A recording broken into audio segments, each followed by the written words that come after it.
Vamos à palavra de Deus. Eu quero convidar a todos vocês a abrirem as suas Bíblias. Abram as suas Bíblias na segunda carta de Paulo aos Tessalonicenses. Thessalonians, a second epistle to the Thessalonians, no capítulo 2. Tessalonicenses, capítulo 2, versículos 13. Nós vamos ler do capítulo 2 e 13 em diante até o versículo 5 do capítulo 3. Segunda Tessalonicenses, capítulo 2, versículo 13.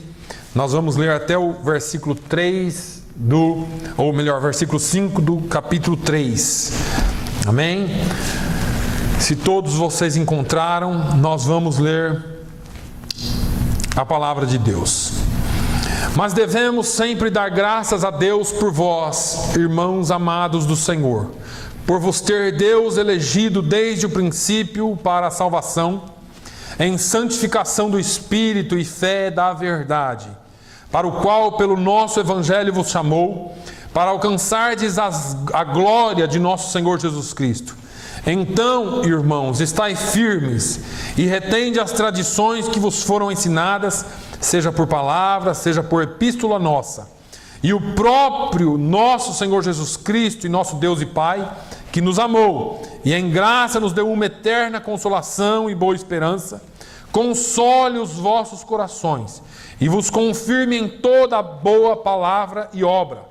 No demais, irmãos, rogai por nós para que a palavra do Senhor tenha livre curso e seja glorificada, como também o é entre vós, e para que sejamos livres de homens dissolutos e maus, porque a fé não é de todos, mas fiel é o Senhor, que vos confirmará e guardará do maligno.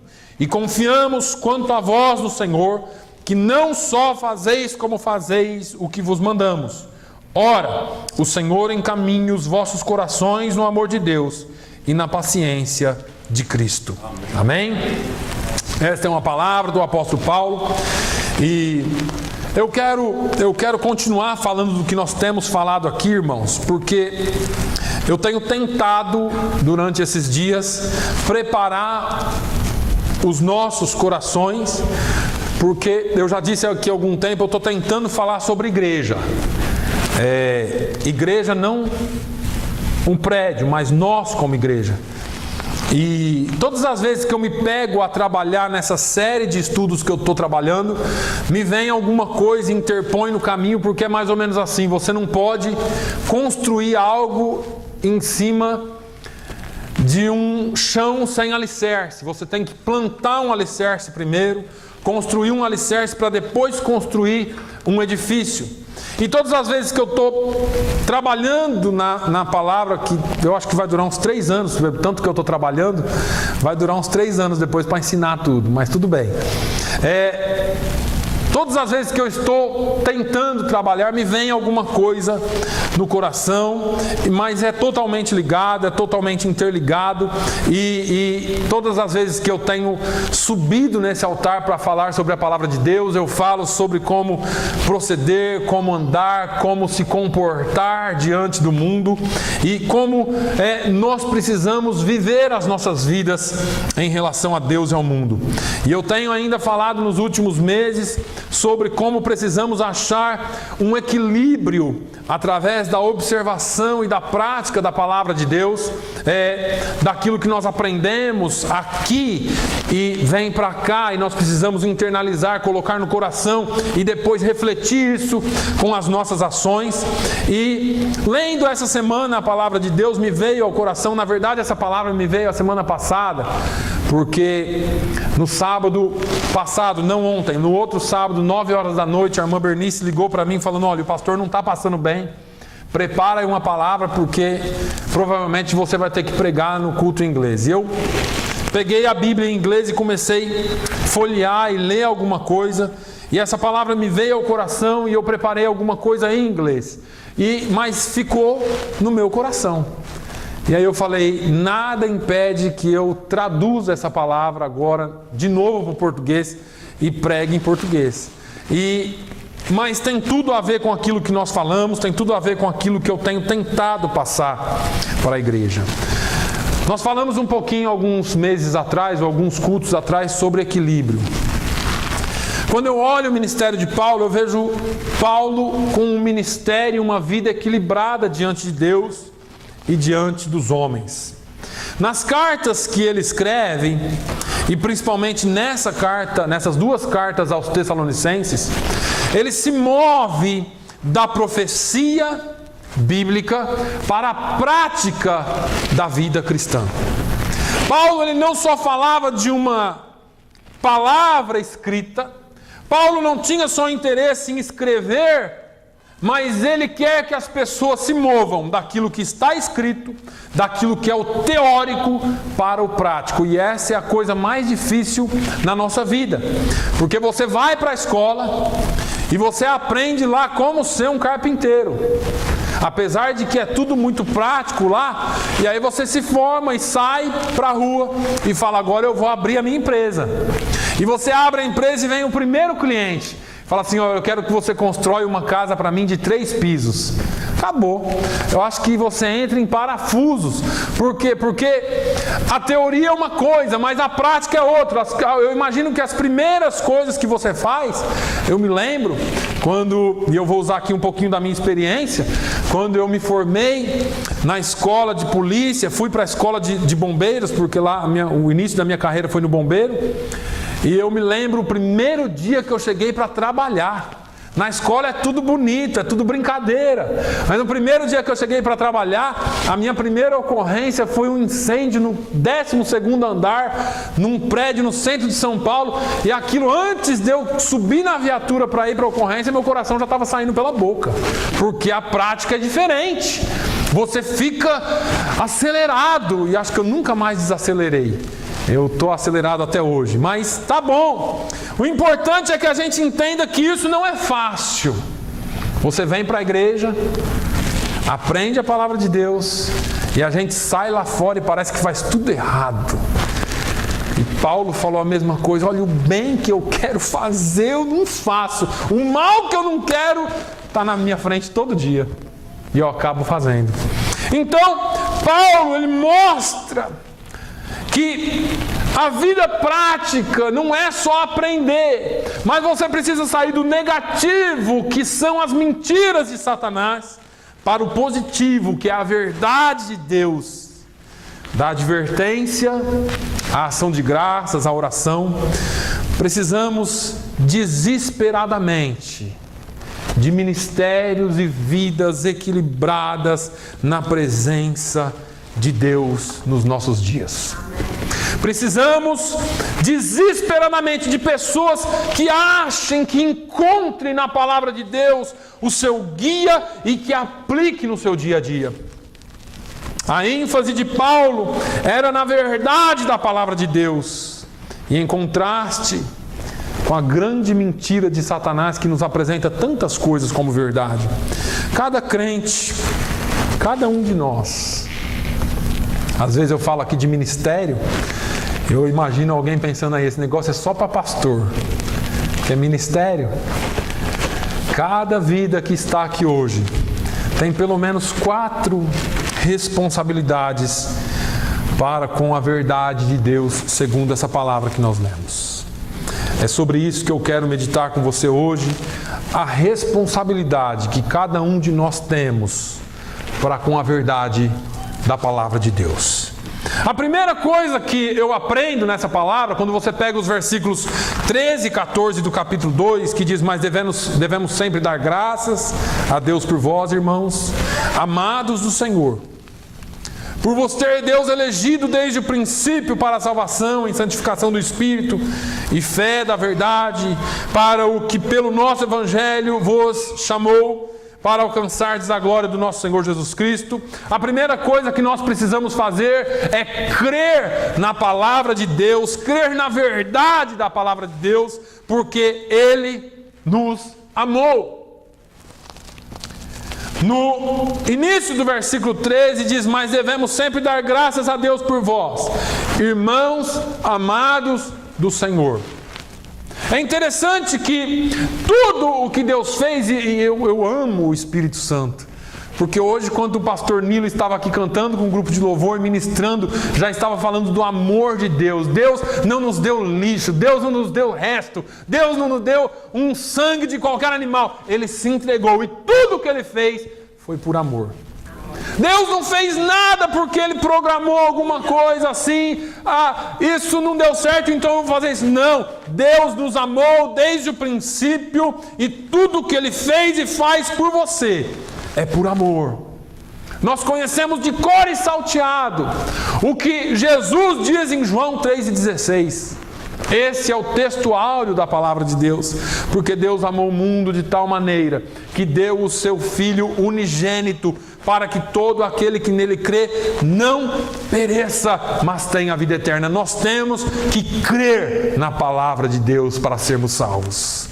Deus provou o seu amor por nós e deu o seu Filho por nós, e não existe prova maior de amor do que essa. Eu viria um pai ou uma mãe se entregar no lugar do filho, mas dar ao filho é um negócio sem explicação.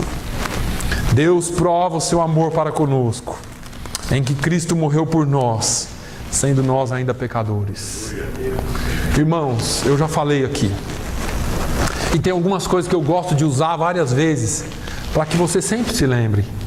Todas as vezes que o diabo tentar te colocar para baixo, você tem que lembrar do amor de Deus. Eu já disse aqui, todos nós temos qualidades, todos nós temos algo de bom.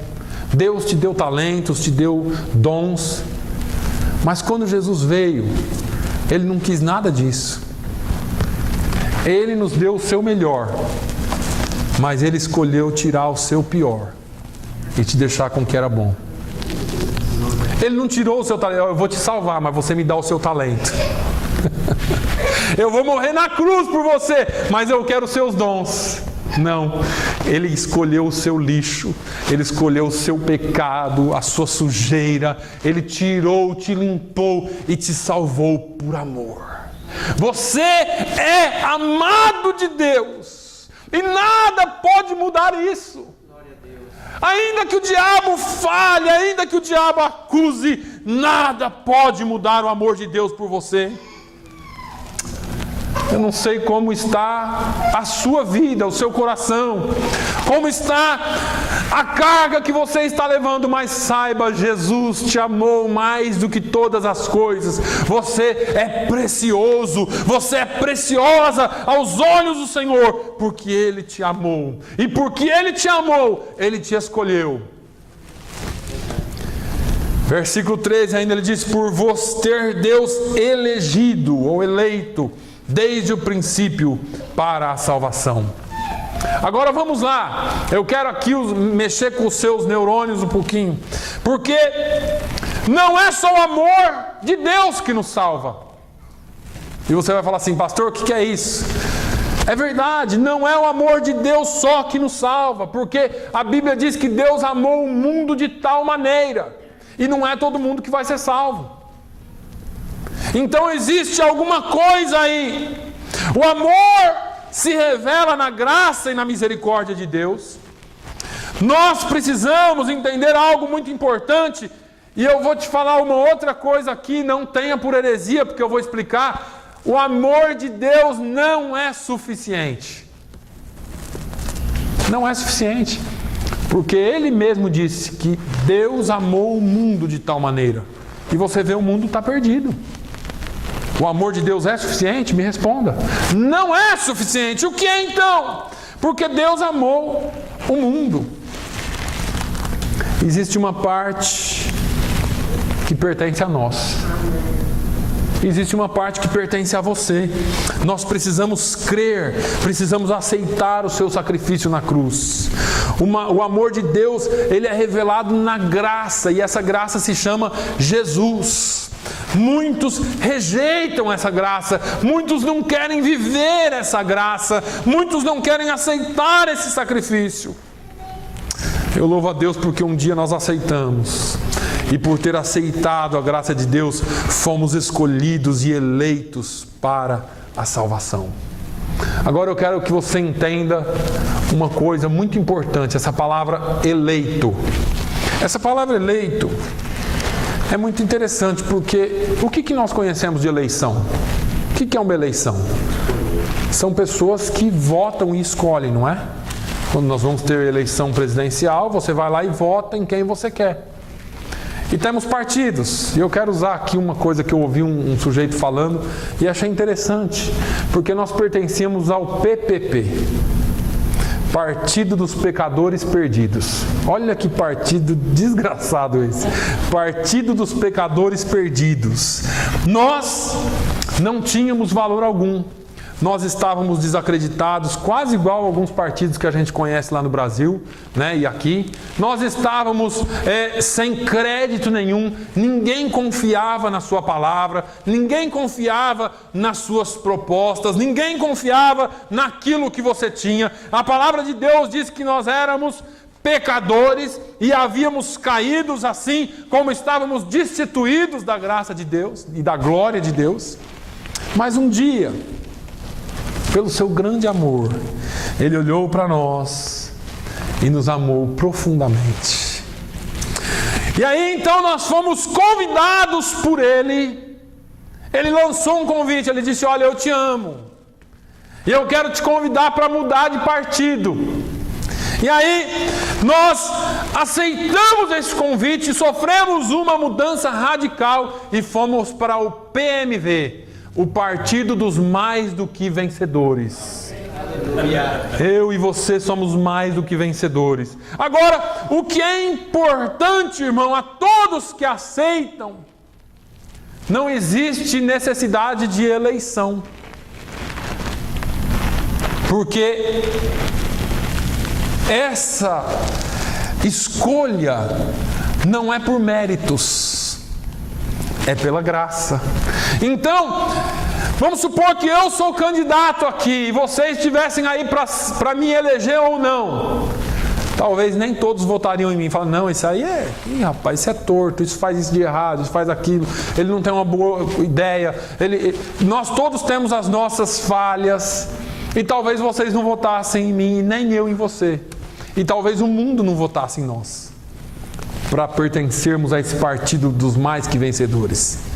Afinal de contas, nós todos aqui não temos dons tão especiais, não é? Mas, pela graça dele, um único voto nos salvou. É o chamado voto de Minerva. É quando está empatado, quando existe uma briga, ele pecou, mas eu morri por ele, mais isso, mais aquilo. Vem alguém e dá o voto de Minerva e salva você, e vota em você, e elege você para a salvação. Isso é uma escolha. Ele escolheu, ele olhou para mim, para você, e quando você aceitou a ele, ele te elegeu de uma vez por todas para a salvação. Você não é alguém que talvez é salvo. Você não é alguém que talvez encontrou o caminho. Se você creu nessa palavra, se você aceitou no seu coração, você foi eleito para a salvação. Ele já te escolheu e você deveria se alegrar nisso. Aleluia. Ele nos escolheu, mas Ele também nos separou. Olha que interessante, o versículo 13 ainda diz assim: mas devemos sempre dar graças a Deus por vós, irmãos amados no Senhor, por vos ter Deus elegido desde o princípio para a salvação em santificação do Espírito. Essa palavra santificação significa separar. Santo significa separado ou colocado à parte. Falar em santificação aqui é chover no molhado, né? É uma das coisas que a Bíblia mais fala e é o que menos se prega. Infelizmente hoje ninguém mais fala contra o pecado, porque tira as pessoas da igreja. Infelizmente hoje uma das coisas que não se prega mais é a perdição. Quando Jesus foi tão claro, parece que eles só lembram do primeiro pedaço de João 3,16. Se você crer, será salvo. E esquece o resto. O pecado está à porta. O pecado, ele vem para te matar. O diabo, ele só conjuga 3 verbos: matar, roubar e destruir. E as pessoas perderam a noção disso. Os nossos púlpitos falam de autoajuda, falam em como você ser mais rico, em como você ser mais próspero, em como você alcançar a cura, 7 passos para isso, 20 passos para aquilo, mas não se fala mais em condenação. Nós precisamos entender que para ver o Senhor, eu e você precisamos ser santos. E sem a santificação, não veremos o Senhor. Não tem outro caminho. A verdade é que esse assunto nunca se esgotou na palavra de Deus. Quando nós vamos para o Apocalipse, lá no finalzinho dele, o encontro da noiva com o noivo, no capítulo 19, nós vemos uma noiva vestida de branco, mostrando e demonstrando a santificação da igreja. Uma noiva não se apresenta suja para um casamento. Uma noiva, se descer do carro e espirrar manchas de barro, ela vai voltar. Ela não entra na igreja assim, vai atrasar o casamento. Mas deixa eu te dizer uma coisa: infelizmente, a igreja do Senhor tem brincado e tem usado e vestido vestes sujas. Porque quando aceitamos, quando abrimos a porta para o pecado, quando abrimos as portas da nossa vida para o que quer que seja que suje os nossos vestidos, as nossas vestes, nós estamos dando a entrada para que o casamento se atrase. Mas deixa eu te dizer uma coisa: vai chegar um dia que o noivo vai bater a porta. Como é que estão as tuas vestes? Eu estava lendo Eclesiastes essa semana. E se eu não me engano, no capítulo 8, versículo 9, diz: em todo tempo sejam alvas as tuas vestes, e nunca falte o óleo sobre a tua cabeça. Você precisa estar limpo, mas tem que ter a unção do Senhor sobre a tua vida.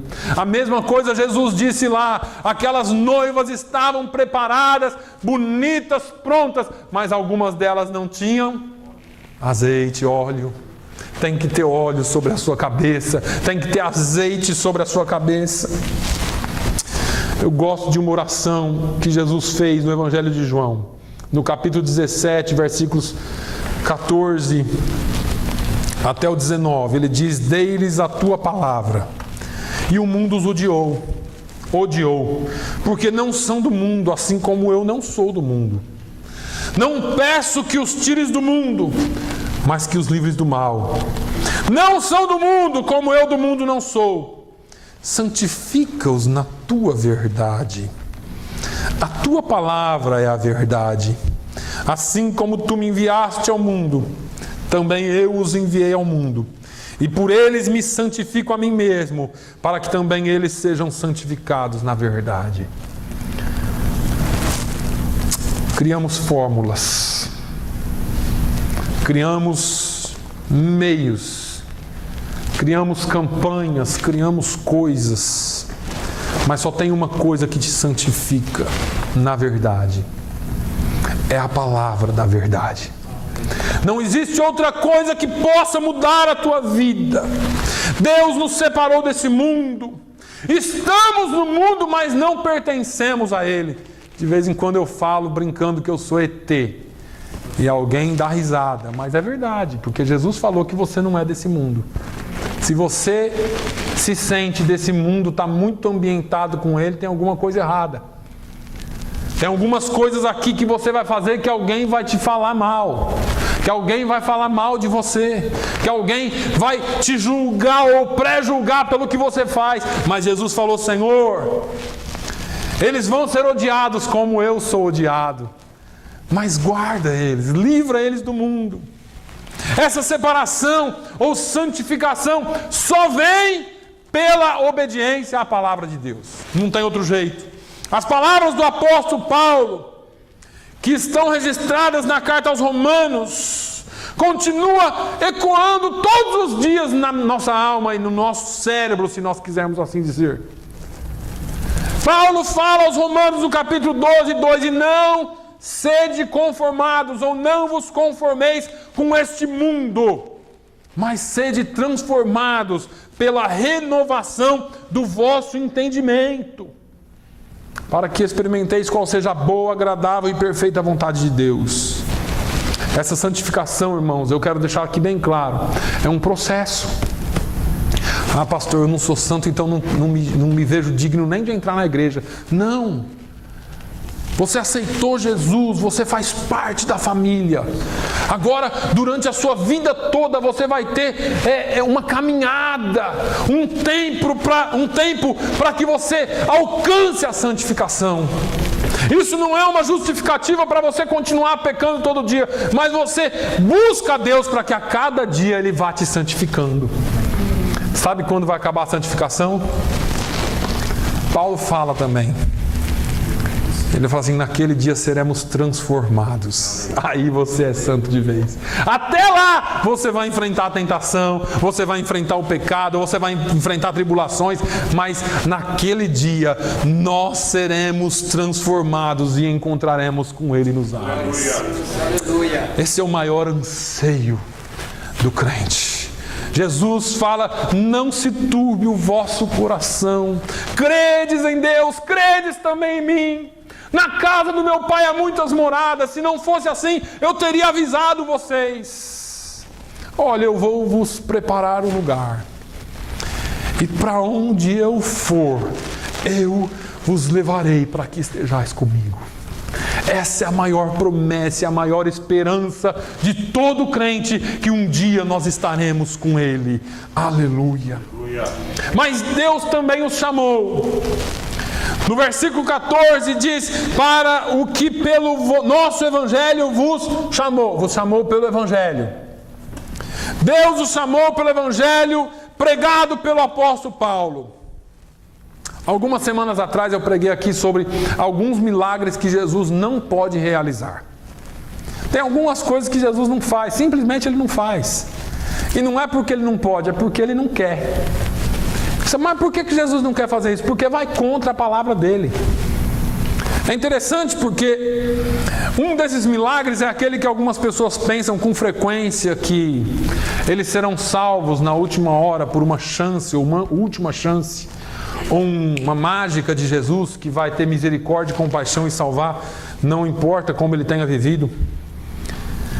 A verdade é que Deus não criou caminhos para a salvação.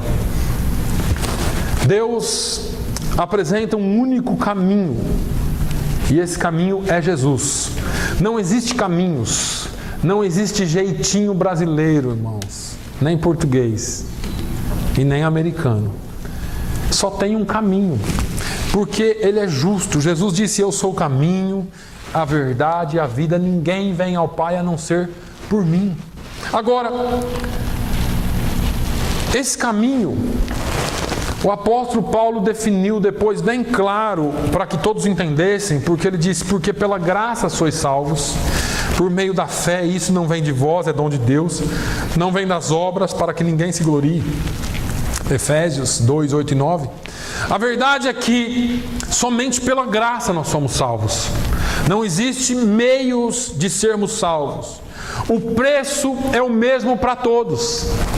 E é interessante que as pessoas se enganam com relação a isso, porque alguns pensam: eu sou bonzinho, eu vou para o céu. Outros pensam: eu sou tão mal que tem um lugar reservado no inferno para mim. Para Jesus não existe nem bom, nem mal, nem rico, nem pobre. Para Jesus não tem nada disso. O preço é igual para todos. Não existe ou não importa a sua posição social, não importa a sua posição no cenário político, religioso, no cenário social, no cenário das ações financeiras. Não importa se você tem muito ou se você tem pouco. Não importa se você é como o moço rico que cumpre todos os mandamentos religiosos. Não importa nada disso. Só existe um meio, e é pela graça, por meio da fé, para que ninguém se glorie. Sem a graça, eu e você não podemos ser salvos. Por outro lado, não importa o quão bom você seja também, Agora, não importa o quão pecador você seja também.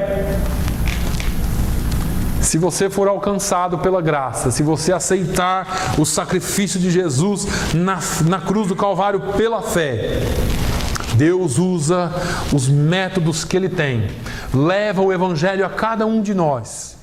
Veja bem, Deus tem métodos para levar o Evangelho, mas Deus não tem meios e caminhos de salvação, Ele só tem um caminho de salvação. O Evangelho pode chegar a você através do rádio, televisão, um bilhete, uma caixinha da promessa, uma Bíblia, uma palavra de uma criança, qualquer coisa. Agora o caminho é o mesmo para todos, é a graça por meio da fé. É só Jesus, não tem outro caminho.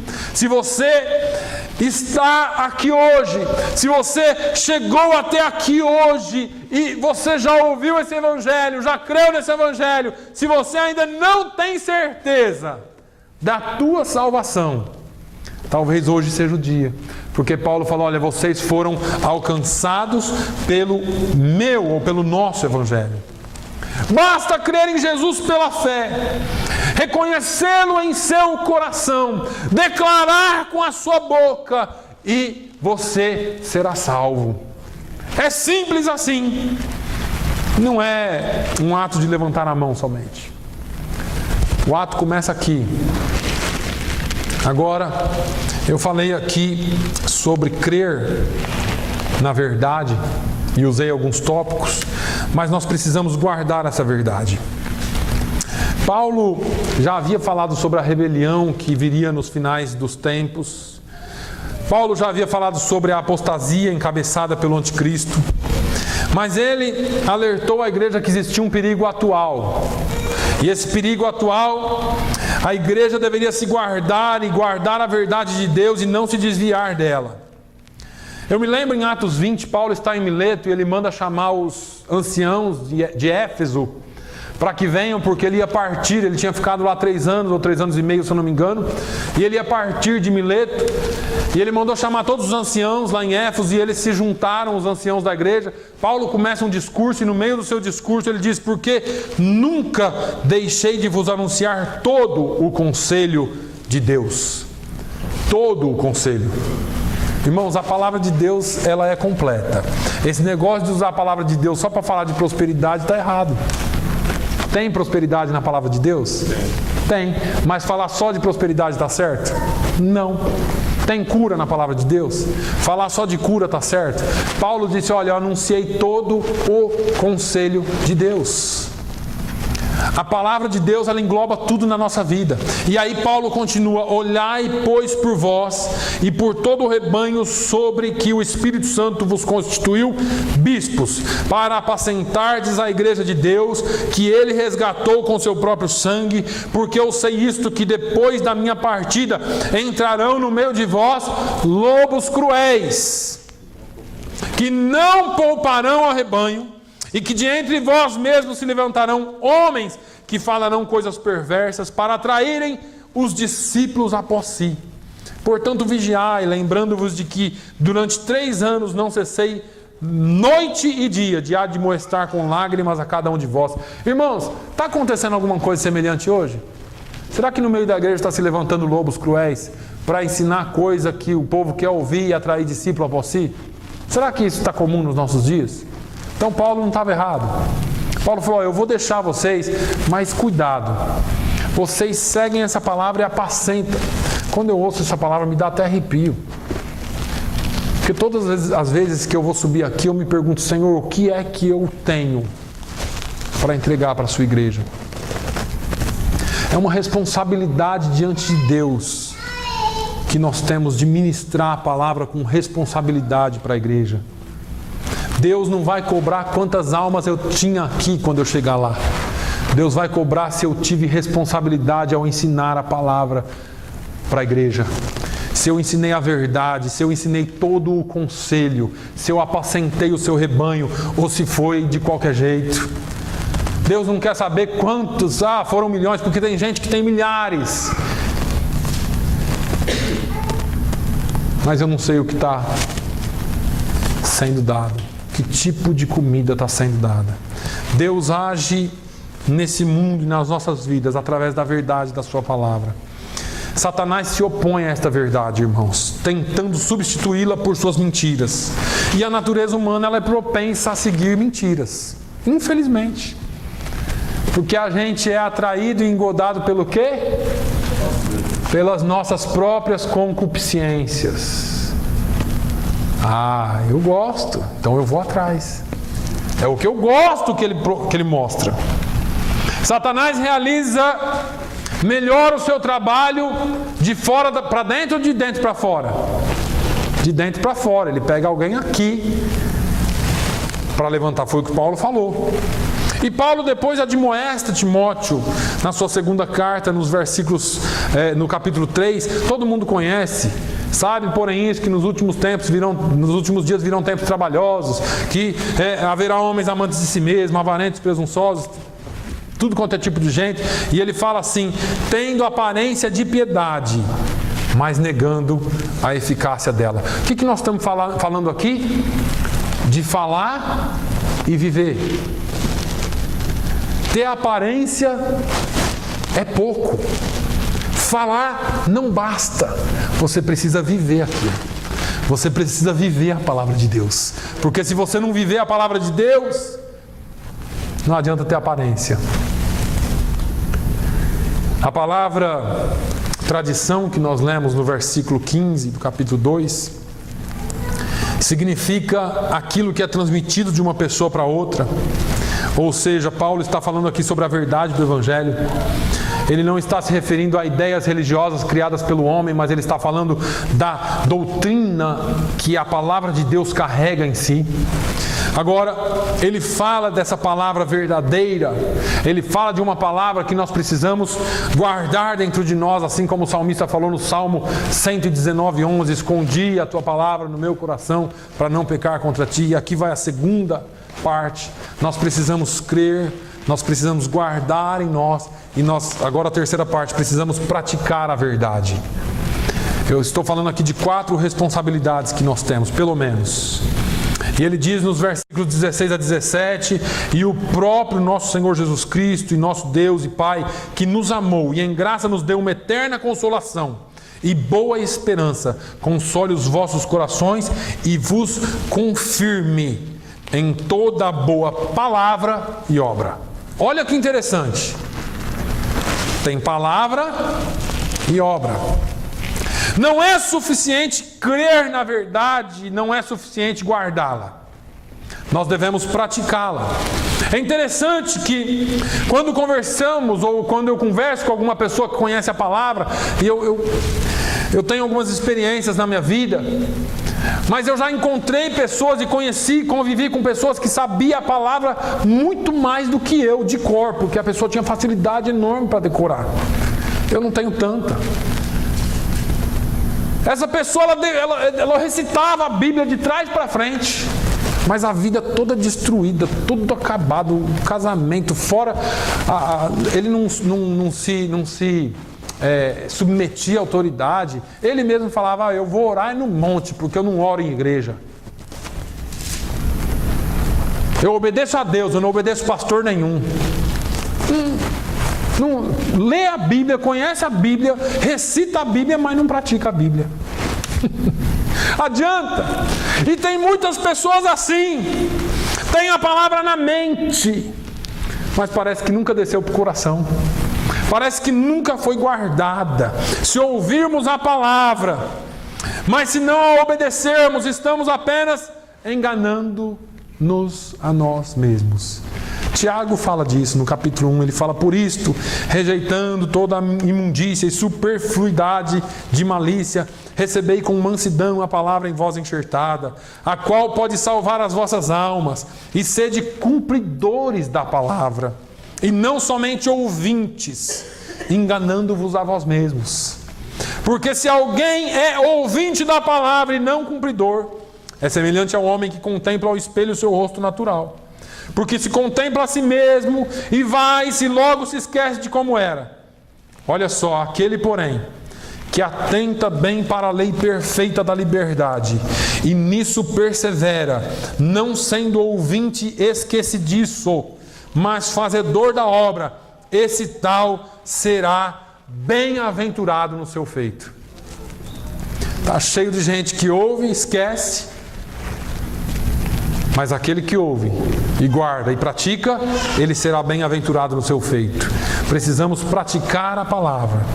Paulo, falando aos Tessalonicenses, nesse texto que nós lemos, ele registra o seu desejo e oração pelos seus amigos. Ele queria encorajá-los, confirmá-los em toda boa obra e palavra, ou em toda palavra e obra. Quando Paulo estava com eles, ele os encorajou individualmente, como a pai a filhos.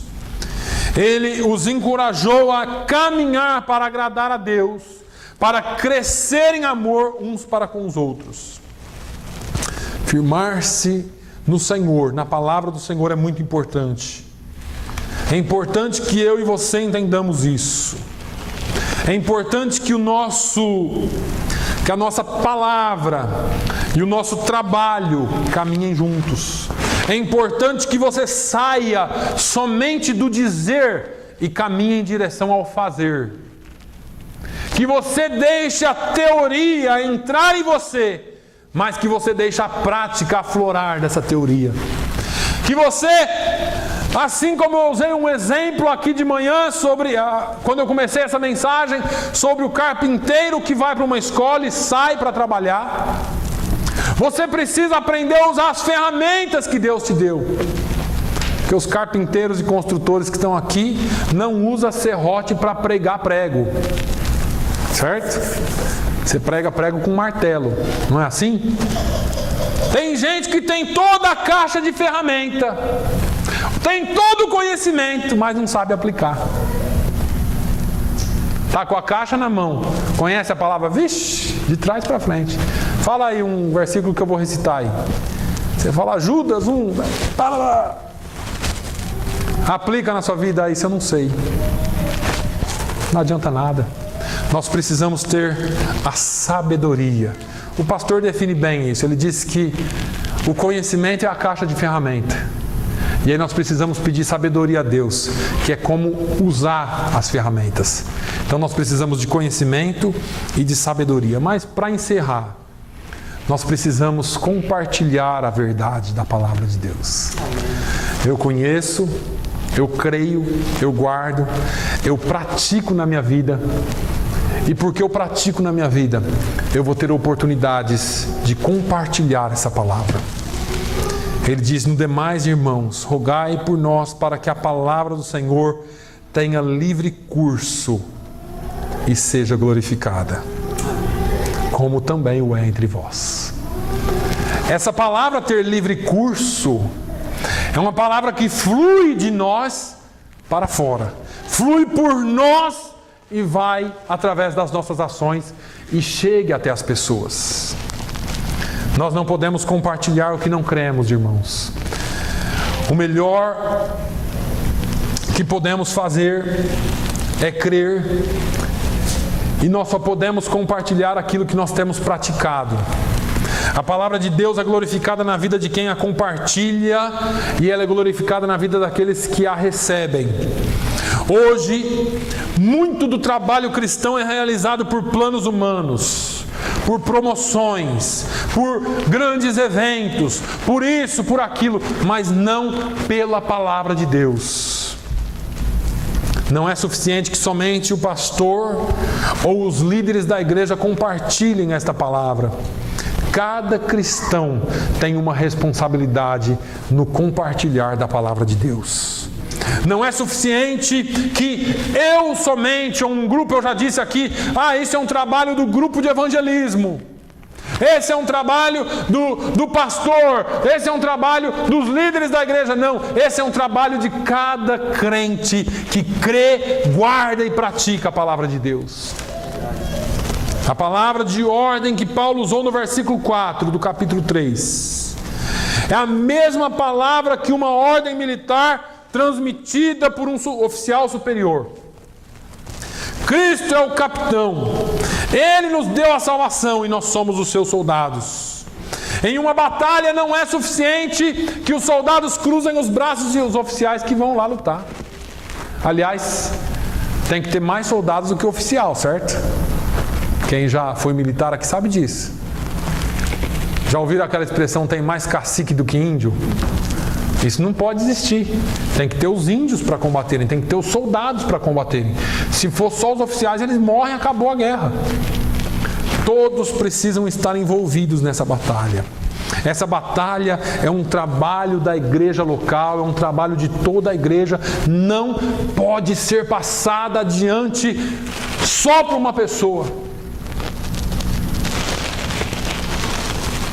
Se um exército for uma batalha, eu tenho até medo de falar isso. Se um exército for uma batalha, com a mesma falta de obediência, ordem e disciplina que muitas vezes nós vemos na igreja local, eu acho que esse exército não ganha guerra. Já me perguntaram por que o militarismo tem tanta regra, tanta disciplina. Porque uma guerra você não quase vence. Ou você vence ou você perde.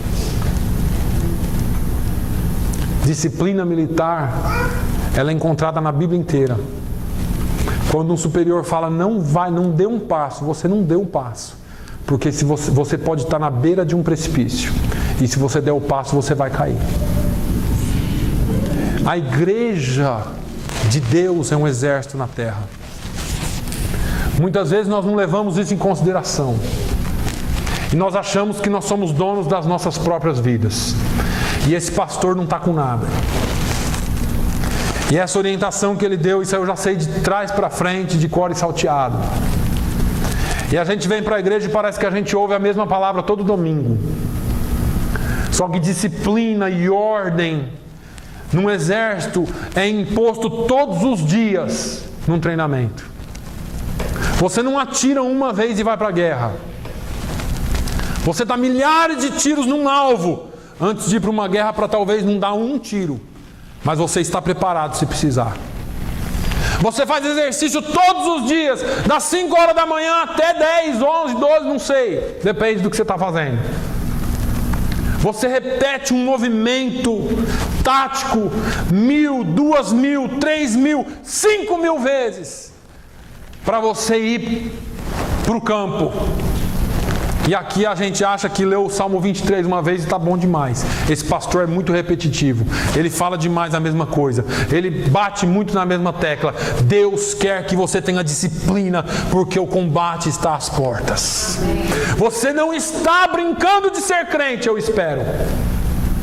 Porque quem brinca de ser crente morre no campo de batalha. Deus quer que você seja crente verdadeiro. Deus quer que você seja um soldado disciplinado, pronto para enfrentar o inimigo. Pastor, eu nunca passei por uma batalha. Se prepare, porque ele já disse que você vai passar. E se ele não disse, se você ainda não leu a Bíblia, eu vou citar para você. Quando passares pelas águas. Ele não disse se passares. Quando passares pelo fogo, você vai passar, meu amigo. E às vezes nós passamos e não nos damos conta. Ah, minha esposa está no inferno. Ah, meu marido está isso.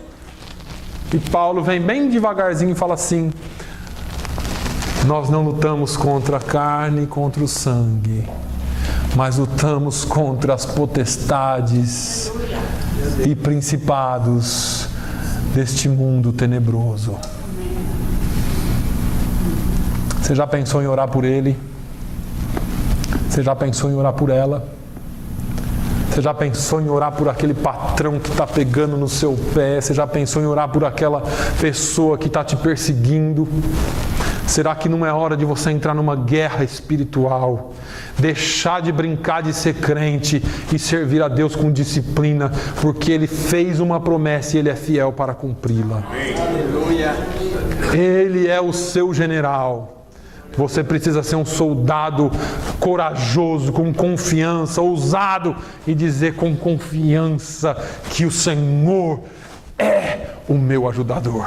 Ele é o meu ajudador e eu não temerei o que me possa fazer o homem.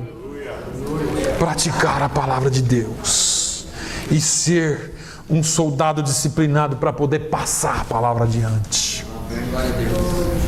Cristãos têm muitos e maiores motivos para obedecer do que um soldado.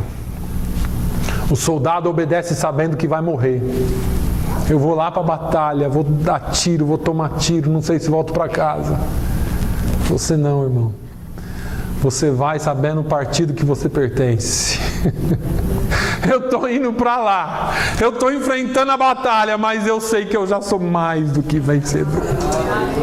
Eu sou mais do que vencedor por aquele que me amou, por Jesus de Nazaré. Aleluia, glória a Deus. Fique de pé. Aleluia, Senhor, eu te louvo, meu Pai. Eu te louvo, Senhor, pela Tua palavra. Que a Tua palavra ache lugar nos nossos corações. Que a Tua palavra ache lugar nas nossas vidas. E que nós possamos ser cumpridores da Tua palavra e não somente ouvintes da Tua palavra. Meu Deus, coloque em nós um espírito de vencedor. Coloque em nós, ó Deus, um espírito disciplinado, um espírito de ordem. Que nós possamos, Senhor, ter obediência à Tua palavra, porque a guerra está às portas e nós queremos enfrentá-la com obediência, com disciplina, com ousadia e sermos mais do que vencedores. Meu Deus, no nome de Jesus, capacita os Teus filhos. Que nenhuma acusação de Satanás venha tirar a paz que o Senhor nos dá. Meu Deus, nós sabemos que nós fomos chamados por Ti, porque o Senhor nos amou primeiro. E nada nesse mundo poderá nos separar do amor de Cristo. Aleluia. Meu Deus, eu Te agradeço, eu Te louvo, eu Te peço uma semana abençoada. Senhor, coloque certeza no coração dos Teus filhos. Que o Senhor coloque, enche-nos de certeza, Senhor. Oh, meu Deus, que nós possamos ter essa semana cheia da Tua graça, da Tua misericórdia, Senhor. Me leve em paz, Senhor, durante essa viagem, me traga em paz. Pai, que a partir de quarta-feira nós estejamos aqui para Te louvar, para Te engrandecer. Que quinta-feira nós estejamos lá no irmão Tony e na irmã Aparecida para colocar, Senhor, oh meu Deus, fogo no inferno, para que nós possamos, ó Deus, encher aquela casa de fogo que já está cheia, mas nós queremos, ó Deus, trazer mais bênção para aquele lugar. Meu Deus, que essa semana seja uma semana abençoada e domingo nós possamos estar de volta aqui e tenhamos, Senhor, também um batismo abençoado na Tua presença. No nome de Jesus, ó Deus, nós oramos e agradecemos. Que o amor de Deus, a graça do nosso Senhor e Salvador Jesus Cristo, a comunhão e a consolação do Espírito Santo de Deus seja sobre todo o seu povo, hoje e sempre. Todos digam amém. Glória a Deus.